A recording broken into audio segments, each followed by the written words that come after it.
April 13, 2022.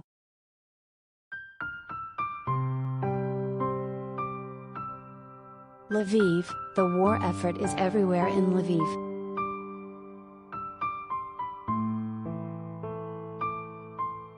The city, the largest in western Ukraine, has swelled with about 200,000 people who were displaced from elsewhere in the country since Russia invaded in late February.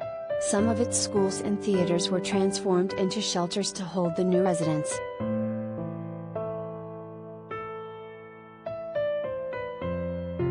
Street musicians on the narrow streets sing Ukrainian and foreign songs like they always have, but now with signs that read that half the money will go to the armed forces of Ukraine. The street music and birdsong are routinely overlapped with air raids.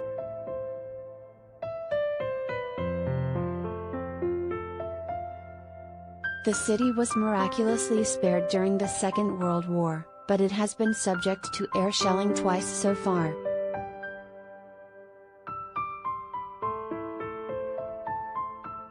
The residents of Lviv, along with displaced Ukrainians, are united. Many Ukrainians feel it as a continuation of their long history of fighting for independence.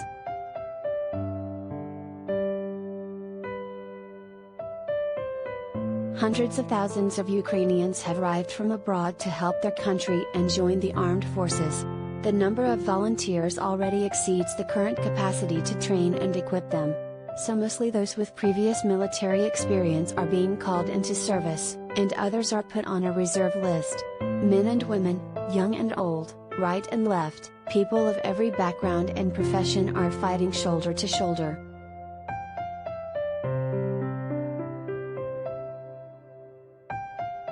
Civilians are not sitting back. Some of them have undergone training on first aid and the basic rules of handling weapons. Others make camouflage nets or unload and sort humanitarian aid. People donate to private and public initiatives buying drones, vehicles and other military equipment.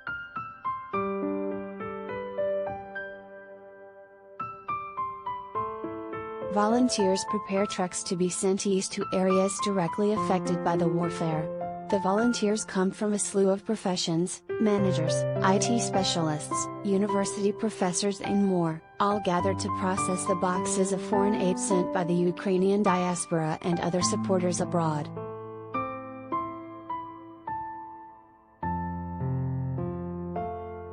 There are many supplies, but in a country where roughly every fourth citizen has left home, the demand is still very high. The biggest needs are medicine, hygiene items, or simply food and clothes. Not to mention protective equipment for soldiers.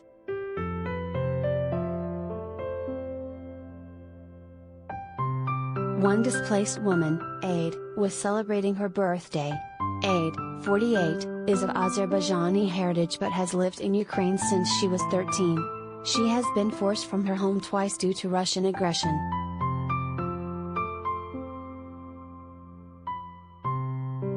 In 2014, she and her family fled from Donetsk to a town near Kryvyi Rih when the war started and the Ukrainian government lost control over eastern parts of the country.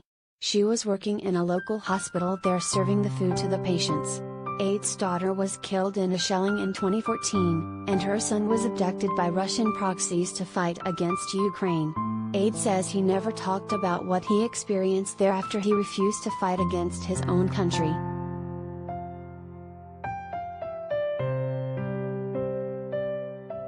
This year, Aid, her son and her grandson were forced to flee yet again, this time to Lviv. They hope to go abroad once they obtain the necessary documents.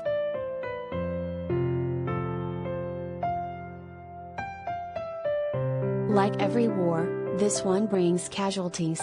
In Lviv, the mourners usually pay their final tribute to the fallen warriors in the splendid Baroque Saints Peter and Paul Garrison Church.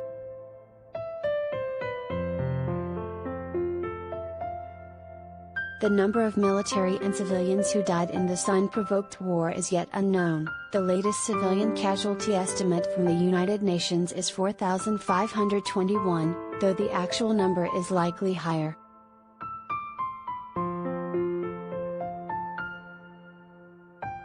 Many people have lost their homes. In Chernihiv and Kharkiv, the residential neighborhoods on the outskirts were the first targets of massive shelling. Some cities, like Vonovaka and besieged Mariupol, almost ceased to exist as such. Kyiv also has a number of damaged buildings, but its suburbs have weathered the biggest assaults. Bucha, Irpin, Hostomel and Borodyanka have become known worldwide for the looting, destruction and atrocities authorities say Russian troops carried out.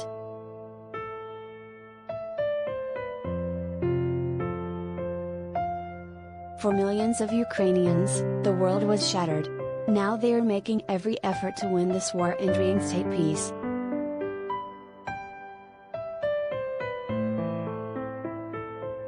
Photo Director, Christy Havranek, Senior Photo Editor, Chris McGonigal, Deputy Politics Editor, Elise Foley, Copy Editor, Gillian Capewell.